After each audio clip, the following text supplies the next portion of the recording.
In 1984, Rachel Kaster, Edward Kaster, and Veronica Flores had their lives taken from them when they visited Golf and Stuff, a popular miniature golf course and arcade located in Norwalk, California, just over the border from Downey, California.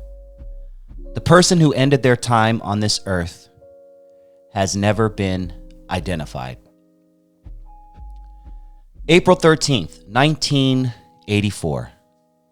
Eddie Kaster, his sister Rachel Kaster, and their friend, 16-year-old Veronica Flores, tragically lost their lives. Veronica was pregnant with plans to buy an apartment and start a life with her boyfriend. Eddie and Rachel were the youngest of their 4 brothers and sisters. Their families have kept the case alive for years in hopes of finding Veronica and the Kasters killers. On April 13th that night, the trio were spending the day at the Golf and Stuff Amusement Center on Firestone Boulevard. It was a popular hangout spot for teens, partly because there was a liquor store and a hidden spot under the bridge they drank at. At 10 p.m. that night, Eddie stumbled his way to the Golf and Stuff parking lot, unable to talk. Security rushed over to see Eddie had his throat slit and began first aid. Shortly after, the bodies of Veronica and Rachel were discovered under the bridge at the bank of the San Gabriel River.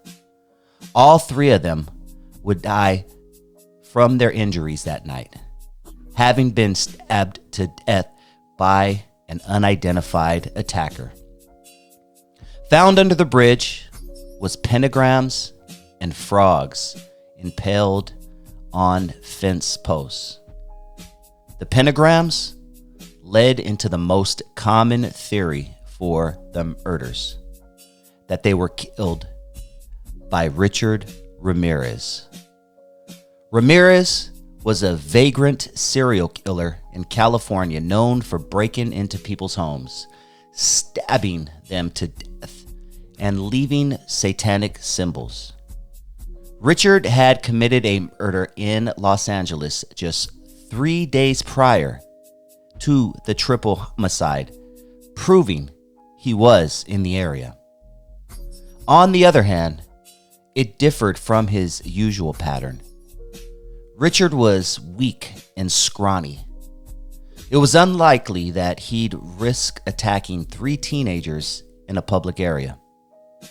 The second theory is that they were killed by bullies from Veronica's old high school. Veronica had been attacked by teens days before her murder and had recently switched schools because of the harassment. Despite these possibilities, no suspects or arrests have been made. As Veronica's sister Sandy would put it, the media was around for 3 or 4 months, then no one cared. And so 40 plus years later, the case remains unsolved. Here is the original LA Times article that covered the story. LA Times. 3 teens fatally stabbed near arcade. News broken to father at scene. Police report no leads. By Ralph Framolino, Times staff writer. When Gary Kaster entered the parking lot of the Golf and Stuff Amusement Center in Norwalk to pick up his daughter, son, and another girl Friday night, he drove up to a police homicide investigation. He didn't know what had happened, Tina Drager, one of Kaster's neighbors, said Saturday. He asked a policeman. They took his driver's license to check names. The names matched. Kaster was told that his 18-year-old daughter, Rachel, had been stabbed to death about 150 yards from the amusement center.